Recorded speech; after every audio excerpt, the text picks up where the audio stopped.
Friends, నేను మీకు కూడా లాస్ట్ టైం ఎక్కడైతే వర్క్ అయితే ఆఫ్ చేసినామో అక్కడికి వచ్చేసినాం అనమాట. ఇక్కడికి వచ్చి మేము మళ్ళీ వర్క్ అయితే స్టార్ట్ చేయడానికి రెడీ అయితే అయిపోయినాము. ఇక అక్కడికి పోయి మళ్ళీ మన లాస్ట్ ఇయర్ సేమ్ వర్షం వచ్చేసి ఇబ్బంది పడ్డాం కదా, వర్షం పడి చాలా ఇబ్బంది పడ్డాము. ఇక సో ఇప్పుడు అవన్నీ క్లియర్ చేసుకొని వర్షాలు అయితే తగ్గిపోయింది, మళ్ళీ ఇక్కడికి వచ్చి వర్క్ అయితే స్టార్ట్ చేస్తున్నాం అనమాట. ఇక ఇప్పుడే మేము లుసాకి వెళ్ళి వస్తూ ఇక పైపులు అవన్నీ తీసుకొచ్చుకొని ఇక ఇక్కడైతే అప్లోడ్ చేస్తున్నాము. ఇక మన వాళ్ళు మొత్తం ఇవన్నీ ఒకసారి అప్లోడ్ చేసిన తర్వాత నేను మళ్ళీ టౌన్కి పోయి డీజిల్ అయితే తీసుకుని వచ్చి ఇక వర్క్ అయితే స్టార్ట్ చేస్తాం. ఎందుకంటే మన దగ్గర డీజిల్ లేదు, మనం ఓన్లీ మెటీరియల్ వరకే తీసుకొని వచ్చినాం అనమాట. అందులోనూ అది కాక నా బండిలో ఫుల్ లోడ్ ఉంది. చిపాట ఎదురు టౌన్లో డీజిల్ తీసుకుందామన్నా మనకు కొంచెం బండిలో బాగా లోడ్ ఉంది. అందుకని ఇప్పుడు దిగులే ఇవన్నీ గ్రావెల్ పైపులు ఎక్స్ట్రా మెటీరియల్ అన్నీ ఉన్నాయన్నమాట. ఇవన్నీ తీసేసిన తర్వాత బండి ఎట్లానే ఖాళీ అయిపోతుంది కదా, ఇక అప్పుడు తీసుకోవచ్చులేదు అని చెప్పేసి ఇక డైరెక్ట్ ఇక అట్లానే వచ్చేసిన అనమాట. ఇప్పుడు మన వాళ్ళు పైకి ఎక్కేసి అయితే అన్నీ తీసేస్తున్నారు. వచ్చేదారిలో బండి కొద్దిగా ట్రబుల్ అయింది. ఎట్లా అంటే ట్యాంక్కి క్లీనింగ్కి అసలు చేయాలి ఛానల్కి వెళ్ళి. దానివల్ల ఏమవుతుందంటే దాకా ఎయిర్ లాక్ తీసుకుంటుంది. ఫుల్ ట్యాంక్ ఉన్నా సరే బండి ఎయిర్ లాక్ తీసుకుంటుంది. ఇప్పుడు ఇవన్నీ ఒకసారి అప్లోడ్ చేసిన తర్వాత మొత్తం ట్యాంక్ని తీసేసి ఒకసారి క్లీన్ చేసి మళ్ళీ పెట్టేసి డీజిల్ పోసుకుని టౌన్కి అయితే వెళ్ళి డీజిల్ అయితే తెచ్చుకుంటాను. మొత్తం పైపులన్నీ అయితే అప్లోడింగ్ అయితే అయిపోయినాయి అనమాట. ఇక 2 పైపులు ఉన్నాయి, ఆ 2 పైపులు కూడా తీసేసి ఇవన్నీ మనం తీసుకొచ్చినాం. ఇంతకుముందు ఒక 100 తీసుకొచ్చినాం, ఇప్పుడు ఒక 100 తీసుకొచ్చినాం. మొత్తం 200 పైపులు అయితే తీసుకొచ్చి ఇక్కడ పెట్టినా. ఇంతకుముందు 100 తీసుకొస్తే ఒకటే బోర్ వేసినాము.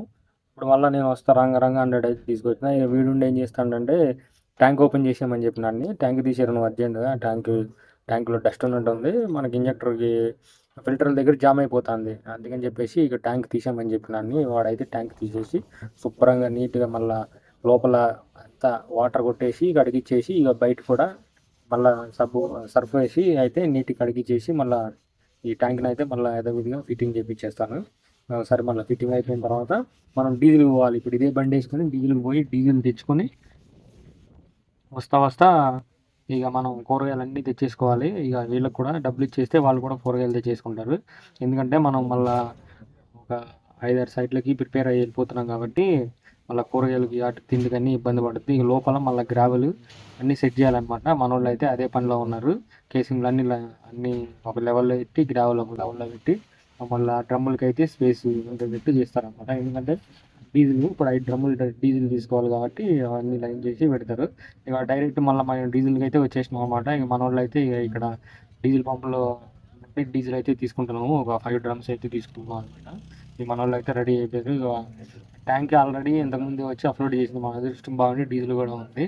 ఇది లుండాజీ టౌన్ అనమాట. ఇప్పుడు నేను బేసిలో ఉన్నా, ఇదేమో లుండాజీ టౌన్. ఇక్కడికి వచ్చి డీజిల్ తీసుకుంటున్నాము. ఈ డీజిల్ తీసుకొని మళ్ళీ ఇక రిటర్న్ అయితే వెంటనే వెళ్ళిపోతాం. ఇవాళ సైట్కి వెళ్ళిపోవాలి. ఇప్పుడు మనకు ఆల్రెడీ కాల్ చేస్తున్నారు. సైట్కి వెళ్ళిన తర్వాత ఒకసారి ఫోన్ చేయండి అని. సైట్కి అయితే వచ్చేసినాం. బండి అయితే చూసారు కదా, బండి పాయింట్ మీద పెట్టేసిన. ఇప్పుడు ఇక్కడ మనం స్టార్ట్ చేయాలి. మన వాళ్ళు డీజిల్ అయితే పోస్తున్నారు అనమాట. కంప్రెసర్లో డీజిల్ అయితే పోస్తున్నారు. ఒకసారి డీజిల్ అయిపోయిన తర్వాత ఇక ఒకటేసారి బండి అయితే స్టార్ట్ చేసి నేను వర్క్ అయితే స్టార్ట్ చేసుకుంటాను. ఇక్కడ ఎట్లా అంటే తొందరగా ఫాస్ట్గా మనం డ్రిల్లింగ్ చేసి ఫాస్ట్గా కేసింగ్ చేసేయాలి, లేదంటే ఆగదు. స్టోన్ ఉండదు, మొత్తం లూజ్ స్టోనే ఉంటుంది. లూజ్ స్టోన్ ఏమవుతుందంటే కూలిపోతుంది. అందులోనూ పైన వాటర్ ఎక్కువ ఉంటుంది అనమాట. వాటర్ ఎక్కువ ఉండటం వల్ల ఏమవుతుందంటే గబ్బల్ని హోల్ ఆగకుండా ఏమవుతుందంటే కూలిపోతుంది. సో దాన్ని కూలక ముందే మనం టెంపరీ ఇట్లాంటివి పెట్టుకోకుండా తొందరగా ఫాస్ట్గా అయితే కేసింగ్ అయితే వేసేసేయాలన్నమాట. కేసింగ్ ఎంత తొందరగా ఎంత ఫాస్ట్గా వేసేసుకుంటామో మనం అంత సేఫ్ ప్లేస్లో ఉంటాం, లేకపోతే బోర్ మొత్తం కొలాప్స్ అయిపోతుంది.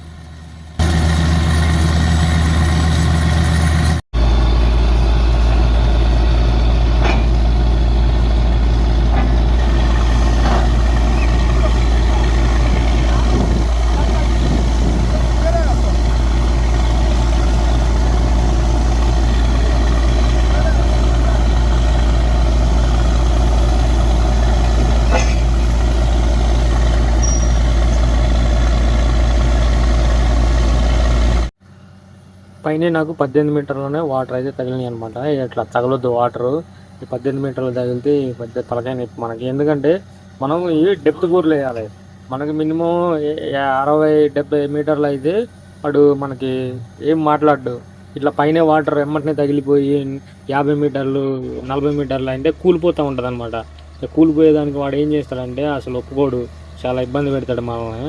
ఇట్లా పైన నీళ్ళు తగలదు, ఇదైతే పైన నీళ్ళు తగిలేసింది, దీన్ని ఇంత తొందరగా ఓడిచితే అంత మంచిది, లేదంటే మనం చాలా ఇబ్బంది పడాల్సి ఉంటుంది. అది కాక మళ్ళీ నాకు లైట్ ఫెయిల్ అయిపోతుంది. మళ్ళీ ఇప్పుడు ఏమంటాడేమో తెలియదు. ఇట్లా ఇట్లా మనకి పైన తగలదు. ఎప్పుడు డెప్త్ బోర్లు వేసేటప్పుడు మనకు ఖచ్చితంగా 80 మీటర్లు 70 మీటర్లు అనుకున్నప్పుడు తగిలితే వాటర్ 50 మీటర్లు తగలాలి. అప్పుడు ఏమవుద్దంటే మనకి పోలు చక్కగా ఆగుతుంది, లేదంటే కూలిపోతూ ఉంటుంది అనమాట. కూలిపోతే ఇబ్బంది. చూసారు కదా వాటర్ ఇట్లా ఉందో, ఫుల్గా ఘోరంగా ఉన్నాయి దీంట్లో వాటర్.